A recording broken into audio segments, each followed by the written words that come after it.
मैं एक पाकिस्तानी जासूस भारत में अपना मिशन कामयाबी से मुकम्मल करने के बाद नेपाल पहुंच चुका हूं। पूरी कहानी सुनने के लिए डिस्क्रिप्शन में मौजूद प्लेलिस्ट के लिंक को क्लिक कीजिए और चैनल को सब्सक्राइब करना मत भूलिए। सब्सक्रिप्शन के बटन को दबाइए और बेल आइकन को क्लिक कीजिए ताकि आपको हमारी तमाम कहानियां बिला ताखीर मिलती रहें। तो आइए कहानी की तरफ वापस चलते हैं।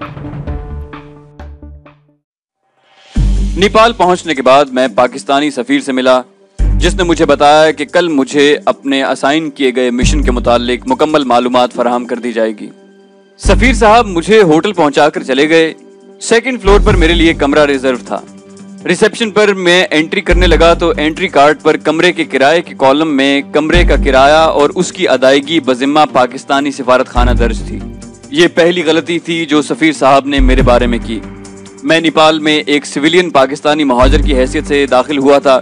मैं अपनी माली हैसियत के मुताबिक सबसे महंगे होटल या सबसे कम किराए वाले किसी गेस्ट हाउस में ठहरता, लेकिन किराया मुझे अपनी जेब से अदा करना था। पाकिस्तानी सिफारत खाने की मेहमान नवाजी के तहरीरी सबूत नेपाल में मेरी हैसियत को मशकूक बनाने के लिए काफ़ी थे। मैंने वो कार्ड फाड़ दिया और दूसरा कार्ड बनवा कर अदायगी खाने में 5,000 रुपये एडवांस जमा करवाए और अपने कमरे में आ गया। दूसरे दिन 11 बजे मैं सिफारत खाने पहुंचा तो वहाँ हशर का समा था। 400-500 पाकिस्तानी महाजर सिफारत खाने के कंपाउंड और सड़क पर मुख्तलिफ गुरोहों में खड़े सिफारत खाने की बेहिसी के कसीदे पढ़ रहे थे। मैं मुख्तलिफ गुरोहों के पास थोड़ी थोड़ी देर ठहरता हुआ सिफारत खाने की इमारत में दाखिल हुआ तो एक गार्ड ने मुझे जोर से धक्का दिया और इंतहाई करख्तगी से कहा कि किसके बाप से मिलना है। गार्ड के रवैये से मुझे बखूबी एहसास हो गया कि पाकिस्तानी महाजरों से यहाँ कैसा सलूक किया जाता है। मैं धक्के से संभल कर फिर गार्ड के करीब गया और एक जोरदार ठुड्डा उसकी नाफ के नीचे मारा। दर्द की शिद्दत से दोहरा होकर वो फर्श पर गिरकर फड़कने लगा। मेरा ये रवैया उस गार्ड और वहां खड़े दूसरे गार्ड्स के लिए इंतहाई गैर मुतवक्के था।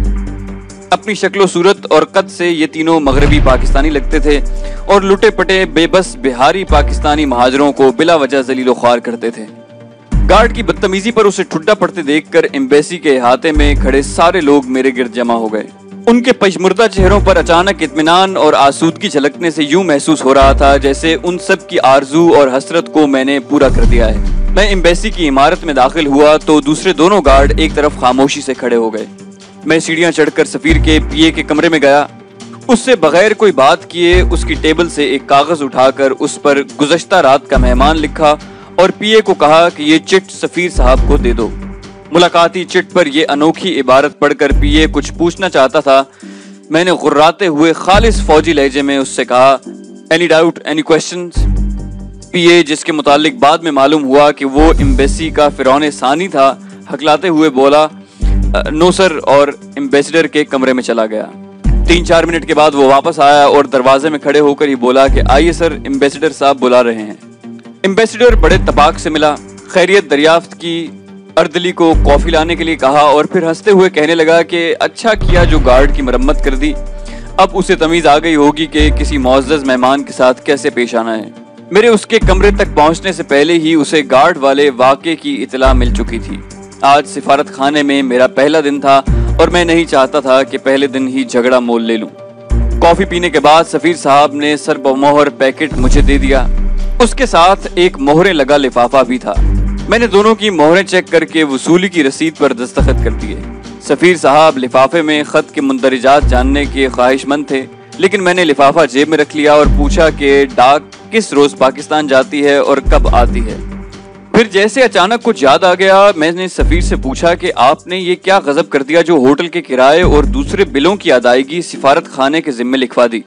आपको तो अच्छी तरह मालूम है कि मैं यहाँ सिविलियन रेफ्यूजी की हैसियत से हूँ, फिर भला एम्बेसी को मेरे अखराजात अदा करने का तहरीरी सबूत देने की क्या जरूरत थी। मैंने वो कार्ड फाड़ दिया और नया कार्ड भरकर 5,000 एडवांस अदा किए हैं। आपने बिला सोचे समझे जो किया वो मेरे और सिफारत खाने के हक में बेहद खतरनाक साबित हो सकता था। सफीर साहब तो अपनी इस हिमाकत का अंजाम सोचकर घबरा गए और बोले कि वाकई मुझसे बड़ी गलती हुई। आप यूं कीजिए कि होटल में 20,000 एडवांस जमा करवा दें और 5,000 अपने खर्च के लिए रखें। ये कहकर उसने अकाउंटेंट को कहा कि 15,000 रुपए और सादा पेमेंट वाउचर लेकर आ जाए। अकाउंटेंट ने मुझे 15,000 रुपए दिए और 25,000 का वाउचर बनाकर सफीर साहब से पूछा कि सर क्या नाम लिखूं। اس سے پہلے کہ سفیر جواب دیتا میں نے کہا کہ suspense under code cat eyes. Accountant نے واؤچر بھر کر پہلے سفیر کو اور پھر مجھے دستخط کرنے کو دیا۔ میں نے اپنے اصلی نام کے انیشلز الٹے لکھے۔ تھوڑی دیر کے بعد میں نے جانے کی اجازت چاہی اور پوچھا کہ کون سا اہم مشن مجھے سونپا گیا ہے۔ سفیر نے مجھے بتایا کہ میرے سر بمہر لفافے کے ساتھ ایک خط اسے ملا ہے جس میں لکھا تھا کہ مشن کی تفصیلات میرے لفافے میں موجود ہیں اور میں آپ کے ساتھ پورا تعاون کروں تاکہ مشن بخوبی پورا ہو سکے۔ میں نے جانے کی اجازت چاہی تو سفیر صاحب بھی اٹھ کھڑے ہوئے اور بولے کہ وقت ہو گیا ہے، آپ لنچ میرے ساتھ ہی کریں۔ میں آپ کو یہاں کے حالات بتانا چاہتا ہوں۔ لنچ کے بعد میں دفتر نہیں آؤں گا، گھر پر ہی باتیں کریں گے۔ وہ تو مجھے اپنی مرسیڈیز میں ساتھ لے جانا چاہتے تھے، لیکن میں نے کہا کہ آپ جائیں، آپ کی کوٹھی نزدیک ہی ہے، میں پیدل آ جاؤں گا۔ آپ کے ساتھ آپ کی گاڑی میں مجھے دیکھ کر یہاں پر موجود لوگ نامعلوم مجھے کیا سمجھیں، جبکہ میں یہاں ریفیوجی کے کور میں ہی رہنا چاہوں گا۔ سفیر صاحب کی گاڑی چلی گئی تو میں بھی نیچے آیا۔ ایمبیسی کے لان میں کھڑے ریفیوجی مجھے دیکھتے ہی میرے آگے پیچھے ہو لیے۔ کئی نے تو براہ راست مجھ سے مخاطب ہو کر مجھے اپنی پریشانیوں اور سفارت خانے کی بے حسی کے متعلق بتانا شروع کر دیا۔ سفارت خانے کے بیرونی گیٹ پر پہنچ کر میں نے انہیں کہا میں بھی انہی کی طرح ایک ریفیوجی ہوں، بھارت میں ایک عزیز کے گھر پناہ لے کر اب تک چھپا رہا۔ اب حالات کچھ بہتر ہوئے تو پاکستان جانے کے لیے کل ہی کھٹمنڈو پہنچا ہوں۔ سفیر چونکہ میرے آبائی علاقے کا رہنے والا ہے، اس لیے رجسٹریشن اور اس سے ملنے میں کوئی دقت نہ ہوئی۔ جہاں تک گارڈ کا معاملہ ہے تو اس کی بدتمیزی کے باعث اسے سبق سکھانا پڑا۔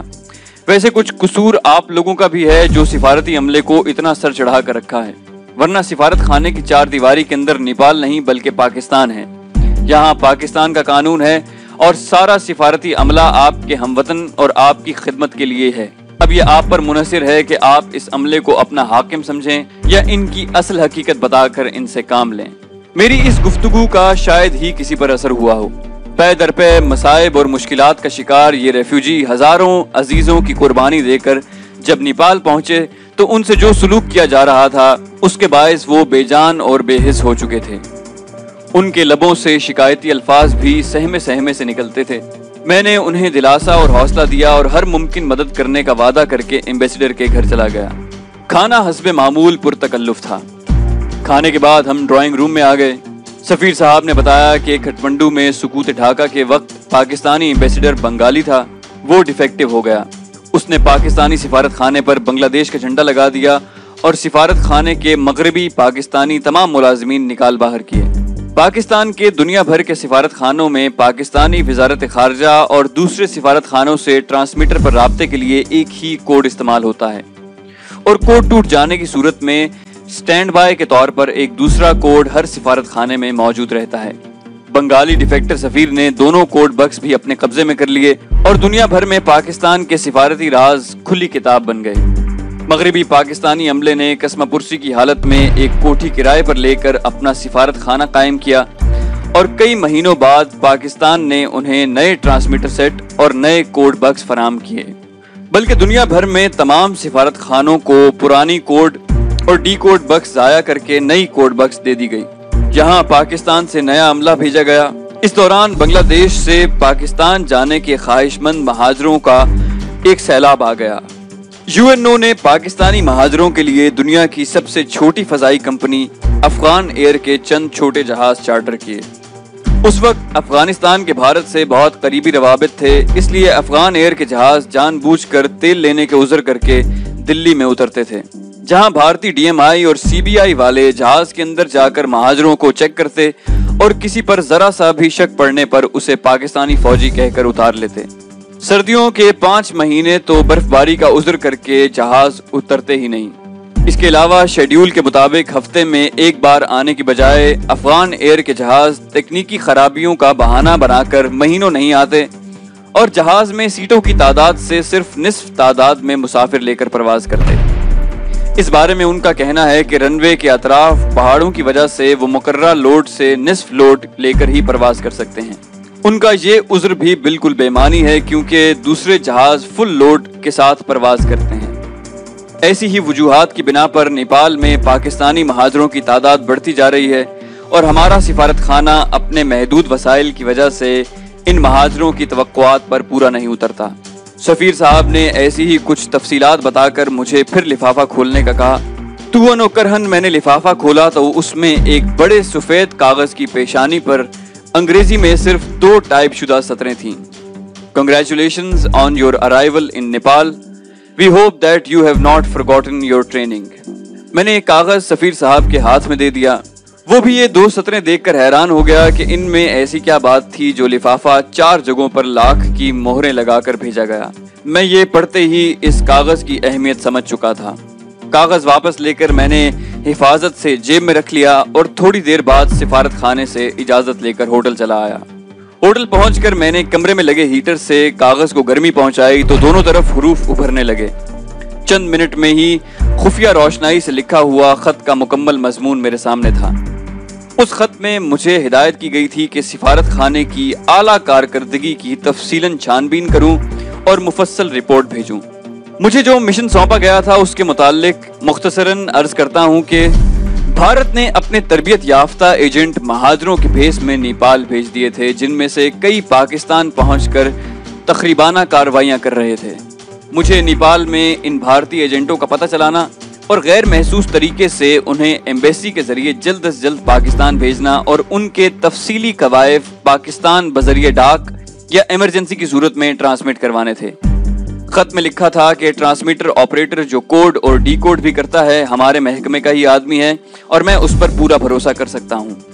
इस बात की एम्बेसी के किसी दूसरे मुलाजिम को खबर न होने पाए। मिशन का दूसरा हिस्सा ये था कि मशरकी पाकिस्तान से आने वाले महाजरीन की बहुत कम तादाद सीधी नेपाल आती है। तकरीबन 90% महाजर भारत में अपने अजीजो अकारिब के पास महीनों बल्कि बरसों कयाम करके नेपाल आए थे। भारत में उनके कयाम के दौरान उनके मेजबानों के हिंदू हमसायों या दीगर जराए से सीबीआई वालों को उनकी भारत आमद की इतला मिल जाती। लिहाजा सीबीआई और पुलिस वाले उनके घर जा धमकते और मेजबानों को उन्हें पनाह देने और मेहमानों को सफरी दस्तावेजात के बगैर भारत में दाखिल होने के जुर्म में गिरफ्तार कर लेते।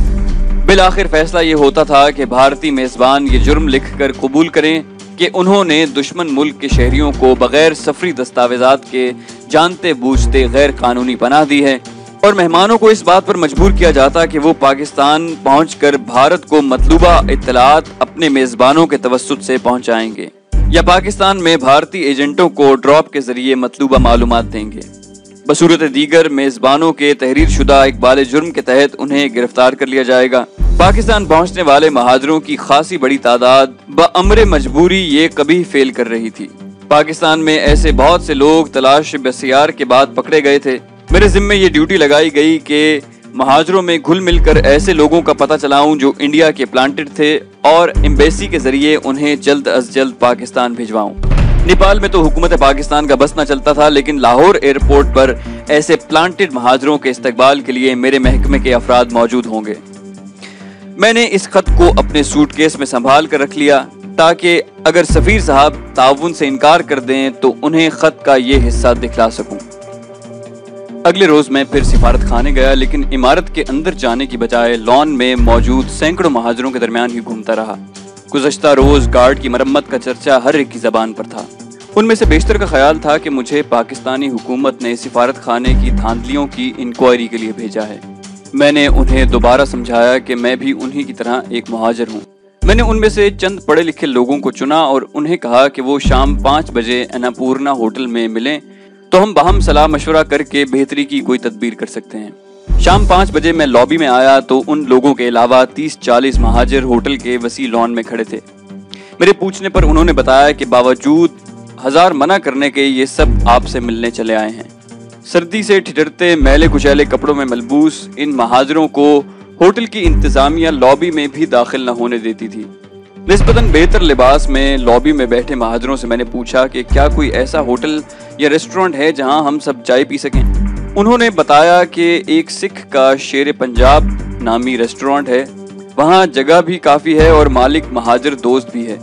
मैंने उन्हें कहा कि वो इन सब को अपने साथ लेकर वहां चलें, मैं भी उनके पीछे वहां पहुंचता हूं। वो सब शेर पंजाब होटल को चले और थोड़ी देर बाद मैंने भी रिक्शा पकड़कर उधर की राह ली। हम तकरीबन साथ ही रेस्टोरेंट में पहुंचे। रेस्टोरेंट का मालिक खुद गद्दी पर बैठा था। मैं उसके पास गया और पंजाबी में कहा कि मेरे इन मेहमानों को चाय और केक रस दें। मुझे पंजाबी बोलते देखकर वो गद्दी से उठकर नीचे आया और बड़ी बेतकल्लुफी से मुझे गले लगाकर बोला, ਬੱਲੇ ਬੱਲੇ, आज ते शेर पंजाब विच पंजाब दा शेर आया होया है। मैं समझा सरदार जी की ये बेतकल्लुफी सिर्फ पंजाबी ज़बान बोलने की वजह से थी। वो गालिबन अपनी मादरी ज़बान बोलने और सुनने को तरसा हुआ था, वरना उसे मेरी असलियत का कैसे इल्म हो सकता था। मेरे चाय के ऑर्डर देने पर उसने रेस्टोरेंट में काम करने वाले लड़कों को सारे टेबल और कुर्सियां साफ करने और मेहमानों को चाय और केक रस पेश करने का हुक्म दिया। मैंने उसे बताया कि मैं पाकिस्तानी मुस्लिम और साबिका मशरिकी पाकिस्तान से जान बचाकर और भारत में कई बरस छुपता छुपाता आखिरकार यहाँ पहुंचा हूँ। सरदार जी मुस्कुराते हुए मेरी बात सुनते रहे। मैं खामोश हुआ तो बोले, बादशाहो साडे कोलों असली गल ना छुपाओ और सानू सब पता है तुसी कौन हो। मैं 6 महीने जलंधर रह के हुणे वापस आया ते ਉਹ ਅਖਬਾਰ ਵੀ ਨਾਲ ਹੀ ਲੈ ਆਇਆ ਜਿਸ ਵਿੱਚ ਤੁਹਾਡੀ ਫੋਟੋ ਛਪੀ ਹੈ। ਤੁਸੀਂ ਤੇ ਪੰਜਾਬੀਆਂ ਦਾ ਨਾਂ ਰੋਸ਼ਨ ਕਰ ਦਿੱਤਾ ਹੈ। मैंने सरदार जी को कहा कि वाह गुरु दे वास्ते चुप करो ते हौले बोलो, मैं हुण भी दुश्मना विच ही फंसिया होया। सरदार जी खुशी से बेहाल हो रहे थे। कहने लगे कि तुम्हारा राज सिर्फ मुझ तक ही रहेगा और मेरी कृपान तुम्हारे दुश्मनों का सर भी उतार देगी। मुझे ऐसा महसूस होने लगा कि सरदार जी जज्बात से बेकाबू होकर वहीं अपनी कृपान निकाल कर हवा में लहराने लग जाएंगे। मैंने उन्हें समझा बुझाकर गद्दी पर बैठने को कहा तो वो कहने लगे कि मेरे साथ किचन में चलो। मैं मजबूरन उनके साथ हो लिया। किचन में उन्होंने जिंदा मुर्गों के डरबे से एक मुर्गा निकाला और छुरी मेरे हाथ में देते हुए कहा कि इसे ज़िबा करो। मैंने मुर्ग ज़िबा किया तो उन्होंने कहा कि अब मैं इसे आपके लिए रोस्ट करूंगा। सारे नेपाल में मुसलमानों के तरीके से ज़िबा जानवर का गोश्त नहीं मिलता। इसे आप यहाँ खाएं या हमरा ले जाएं, ये आपकी मर्जी। सरदार जी की वालेहाना और पुरखुलूस दावत को मैं ठुकरा ना सका और अपने मेहमान महाजरों के साथ बैठकर चाय पीने लग गया। मैंने जिन महाजरों को अन्नपूर्णा होटल में बुलाया था उन्होंने बताया कि वहाँ उनके हमरा आए हुए बहुत से ऐसे महाजर भी हैं जिन्हें इस शदीद सर्द मौसम में एक कप चाय का भी नसीब नहीं हुआ। पाकिस्तान एम्बेसी की तरफ से उन्हें यूएनओ महाजर फंड से फी कुंबा सिर्फ 30 रुपए माहवार अलाउंस मिलता है। अफराद खाना 2 हो या 10, अलाउंस की रकम सिर्फ 30 रुपए ही मिलती है। नेपाल के हुक्मरान ने अपनी सालगिरह पर जो 20,000 कंबल महाजरों में तकसीम के लिए एम्बेसी को दिए थे वो महाजरों में तकसीम करने की बजाय बाजार में बेच दिए गए। यूएनओ से भी जो दूध के डब्बे, कपड़े और अद्वियात भेजी जाती हैं वो सीधी बाजार में पहुंच जाती हैं। उनकी बातों पर यकीन न करते हुए अगले 2-3 रोज मैंने उनके हमरा खुद बाजार जाकर इन इल्जामात की तस्दीक की। उन्होंने 100% दुरुस्त कहा था। चाय पीने के बाद मैंने रेस्टोरेंट में मौजूद महाजरों को इकट्ठा किया, उन्हें दिलासा दिया और सबको 1-1 100 रुपया देकर कहा कि उनकी मुश्किल के दिन अब इंशाल्लाह बहुत जल्द खत्म हो जाएंगे। मैं भी उन्हीं की तरह एक महाजर हूँ और अपने साथ जो थोड़ी बहुत रकम लाने में कामयाब हुआ हूँ उसे उनकी जायज़ और अशद ज़रूरियात पर खर्च करने में दरेग नहीं करूँगा। चूँकि मैं हर एक से ज़ाती तौर पर नहीं मिल सकता और ना ही उनकी ज़रूरियात का मुझे इल्म है, इसलिए वो 10 मुखलस और बेलौस ऐसे नुमाइंदे चुन लें जिन पर सबको भरोसा हो और वो नुमाइंदे मुझसे हर रोज़ शाम 5 से 6 के दौरान मेरे होटल में राब्ता करें। मैं उनकी मुश्किलात का मदावा करने की इंशाल्लाह हर मुमकिन कोशिश करूँगा।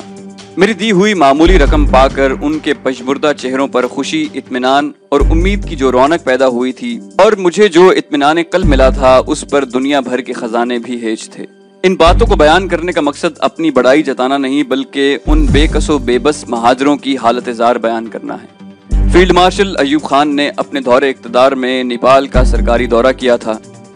इस दौरे की याद में नेपाली हुकूमत ने खटमंडू के सबसे बड़े बाग रत्ना पार्क का नाम अयूब पार्क रखा। ये अयूब खान की नहीं बल्कि इस्लामी जमहूरिया पाकिस्तान की इज्जत अफजाई थी।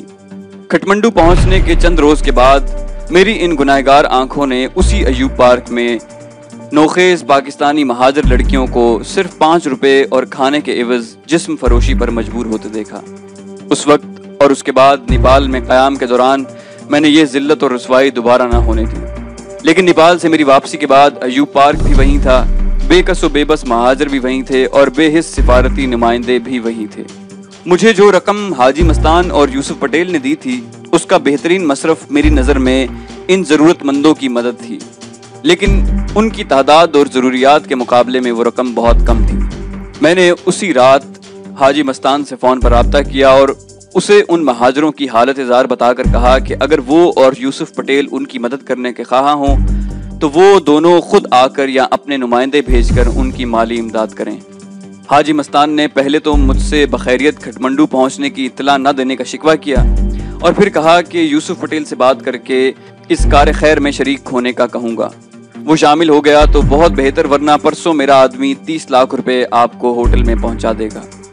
उसके दिए हुए दिन और वक्त के मुताबिक बजरिया जहाज हाजी मस्तान का एक आदमी, जिसने मुझे बम्बई में बखूबी देखा हुआ था, मेरे होटल में आया और 50 लाख मुझे देते हुए कहा कि 30 लाख हाजी मस्तान ने और 20 लाख यूसुफ पटेल ने भेजे हैं। वो जल्दी में था क्योंकि उसे उसी जहाज से वापस जाना था। उन दोनों के खतूत भी थे जिसमें उन्होंने बातों के अलावा ये तहरीर किया था कि अगर मजीद ज़रूरत हो तो फ़ोन कर दें। उसने मुझे ये भी कहा कि हाजी मस्तान और यूसुफ पटेल मुझे 11 बजे रात के लगभग फ़ोन करेंगे। रात को उन दोनों की मुझसे फ़ोन पर बात हुई। मैंने उनका शुक्रिया अदा किया और उन्होंने मजीद इमदादी रकम भेजने का वादा किया। अब मेरे पास इतनी रकम थी कि मैं खुले हाथ से इमदादी काम शुरू कर सकता था और महाजरीन से अपने मिशन के लिए मालूमात भी आसानी से हासिल कर सकता था। आइंदा 2-3 दिन ज़रूरतमंद महाजरों की फहरिस्त तैयार करने में लग गए। इन फहरिस्तों में खटमंडू में मुकीम सब महाजरों के नाम दर्ज नहीं थे। मुझे बताया गया कि 200 से ज़्यादा ऐसे महाजर कुंबे हैं जो फारिगुल बाल हैं। मैंने कहा कि मुझे उन महाजरों के महल्लेदारों या कम से कम उसी शहर के रहने वालों और यहाँ पर उनसे ज़्यादा रब्त और ज़ब्त रखने वालों से मिलना है। फहरिस्त बनाने वालों ने कहा कि 2-3 रोज़ में उन मतलूबा लोगों से मुझे मिला देंगे। अगले रोज़ मैं सिफारत खाने में गया। वहाँ मेन गेट के दोनों अतराफ मेरी हिदायत पर फहरिस्त बनाने वाले महाजरों ने 2 बड़े कार्डबोर्ड्स पर जली हुरूफ में ये लिख कर लटका दिया था, माली इमदाद, अद्वियात और कपड़ों के ज़रूरतमंद फहरिस्त में अपना नाम, पता और रजिस्ट्रेशन नंबर लिखवा दें। तस्दीक के फौरी बाद उनकी ज़रूरत पूरी कर दी जाएगी। फहरिस्त में धड़ाधड़ नाम दर्ज हो रहे थे। मेरे मना करने के बावजूद फहरिस्त तैयार करने वालों ने मुझे उठकर सलाम किया। मैं एम्बेसी में दाखिल होने लगा तो मुझसे मार खाए हुए गार्ड समेत सब गार्ड्स ने मुझे सलूट किया। सफ़ीर के पिए के पास गया तो उसने उठकर खैर मकदम किया और सफ़ीर को मेरे आमद की इत्तला दी। सफ़ीर ने मुझे फौरी बुलवा लिया। उसके पास फर्स्ट और सेकंड सेक्रेटरी बैठे हुए थे। सफ़ीर ने उनसे मेरा बहैसियत महाजर तारुफ करवाया। ये महज मुझे दिखाने के लिए था। मुझे बाद में मालूम हुआ कि गार्ड को मारने वाले रोज़ ही सफ़ीर ने उन्हें मेरी असलियत बता दी थी। सफ़ीर तो खामोश बैठा रहा, लेकिन सेकंड सेक्रेटरी, जिसका असल ओहदा मैं बता नहीं सकता, वो बोला कि ये क्या तमाशा हो रहा है। उस रोज़ तुमने गार्ड को मारा और आज महाजरों को इमदाद देने का ऐलान कर रहे हो। ये एम्बेसी के कामों में सरीहन दखल अंदाजी है। मैंने जवाब दिया कि गार्ड को तो मैंने उसकी बदतमीजी पर मारा है और जो भी बदतमीजी करेगा उसका बिला तखसीस बुरा हशर करूंगा। जहां तक महाजरों की इमदाद का सवाल है तो इमदाद देने वाले का नाम कहीं भी नहीं लिखा, लेकिन दर हकीकत चंद मुखय्यर लोग मेरी वसातत से ये इमदाद कर रहे हैं। सेकंड सेक्रेटरी बोला, वो मुखय्यर लोग एम्बेसी की मारिफत इमदाद क्यों नहीं देते? मैंने जवाब दिया कि इस सवाल का जवाब तो उनसे ही पूछो तो बेहतर है। वैसे मेरी इत्तला के मुताबिक एम्बेसी को महाजरों के लिए पहुंचने वाली इमदाद सीधी खटमंडू के बाजारों में पहुंच जाती है। मेरी ये बात सुनते ही फर्स्ट और सेकंड सेक्रेटरी इस इल्जाम की पुरजोर तरदीद करने लगे। उनकी आवाज में कभी कभी सफीर की आवाज भी शामिल हो जाती थी। जब वो जरा खामोश हुए तो मैंने तीनों को मुखातिब करके कहा कि अब तक एम्बेसी में जो भी धांधलियां हुई हैं मैंने उनके ठोस सबूत हासिल कर लिए हैं। सेकंड सेक्रेटरी, जो ज्यादा ही जोशीला दिखाई देता था, कहने लगा, क्या तुम्हें मालूम है कि तुम कहाँ बैठे हो और मैं कौन हूँ? मैंने बड़े इत्मीनान से जवाब दिया, मैं पाकिस्तानी सिफारत खाने यानी पाकिस्तान की सरजमीन में बैठा हूँ। तुम जिस महकमे से सिफारिशों के जरिए सिफारत खाने में आए हो उसे भी बखूबी जानता हूँ और यहाँ पर तुम्हारे जो जाती करतूत हैं उनसे भी बखूबी वाकिफ हूँ और इन सब की रिपोर्ट अपनी पहली डाक में पाकिस्तान भिजवाऊंगा और तुम्हें चैलेंज करता हूँ कि तुम मेरा कुछ नहीं बिगाड़ सकते। अगर तुम्हें ऐसी कोई गलत फहमी है तो बिगाड़ के देख लो। ये कहकर मैं उठा और दरवाजे को इतने जोर से बंद किया कि अंदर बैठे तीनों कुर्सियों से उछल पड़े होंगे।